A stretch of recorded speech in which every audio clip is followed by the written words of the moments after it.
la jeunesse tchadienne,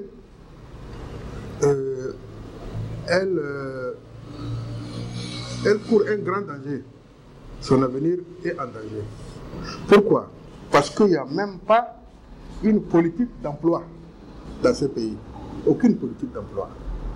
Or, un pays, c'est d'abord la jeunesse. Pour préparer la relève.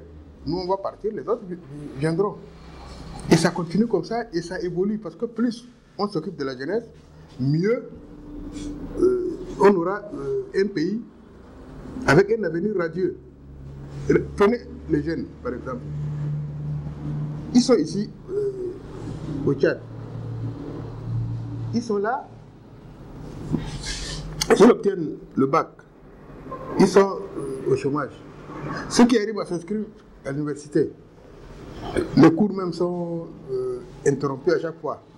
Ceux qui partent à l'extérieur pour revenir avec des diplômes, ils ne sont pas intégrés. Ils se retrouvent clandestins, je ne sais pas qui, quelque chose comme ça.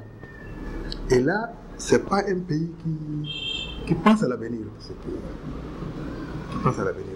Donc la jeunesse a toujours été à l'avant-garde de toutes les réclamations, de toutes les contestations. Nous avons carrément dit aux jeunes de prendre leur destin en main, de pousser, d'avoir un élan pour essayer de réclamer eux-mêmes leurs droits. Et là, ils ont des armes légales pour ça. Ils peuvent s'organiser, organiser des manifestations, des sittings, organiser des plaidoyers, aller à, je ne sais pas, vers d'autres jeunesses. Comment ces jeunesses-là se prennent pour arriver. Bon, il est vrai que les autres ont des dirigeants qui sont conscients de l'avenir de leur pays. Les dirigeants n'ont aucune conscience de leur avenir, de l'avenir de ce pays. Ils s'en foutent de l'avenir de ce pays. Et c'est ça, c'est là où le bas blesse. Donc c'est à la jeunesse elle-même de comprendre le phénomène et de se prendre en charge, de prendre ses responsabilités.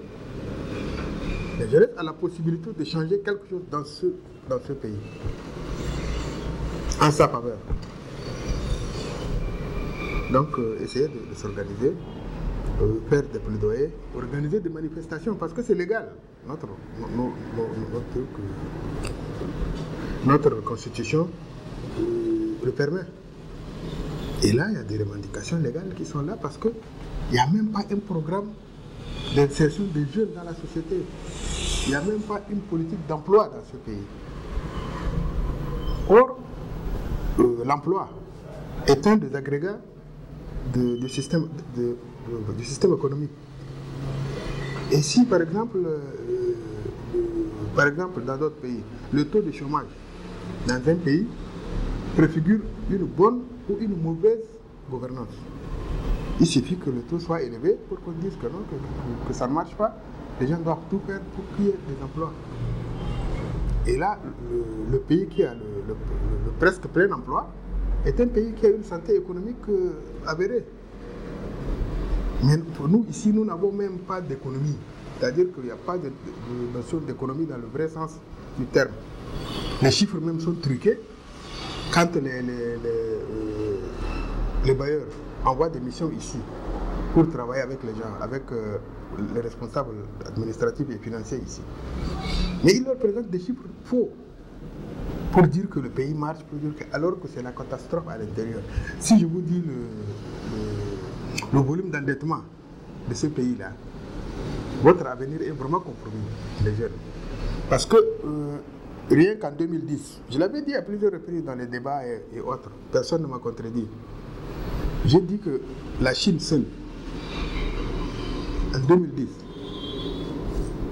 elle a des dettes sur le Tchad à hauteur de 20 000 milliards. 20 000 milliards, c'est pas 20 milliards, c'est 20 000 milliards. On va payer comment? Glencore, une institution financière qui intervient dans le négoce, c'est une organisation connue comme une organisation mafieuse. Parce qu'elle corrompt les chefs d'État. Elle a obtenu ce marché-là de nous fournir de l'argent pour acheter les parts de Chevron qui s'est retiré du consortium pétrolier. Et donc, il y avait d'autres institutions qui étaient là, à qui on pouvait emprunter de l'argent et rembourser correctement. Mais comme Glencore corrompt les responsables, ils sont corrompus, ils ont accepté ça. Maintenant, nous sommes prisonniers de Glencore. Et notre avenir n'est pas rose, franchement. Il faudrait quand même que les gens soient conscients du problème. Donc l'avenir, c'est quoi? L'avenir, c'est la jeunesse. Et il faut que la jeunesse elle-même se prenne en charge, parce que ce gouvernement-là, ces responsables, nos responsables-là, ce n'est pas des responsables qui peuvent s'occuper de la jeunesse. Et donc la jeunesse doit prendre ses responsabilités.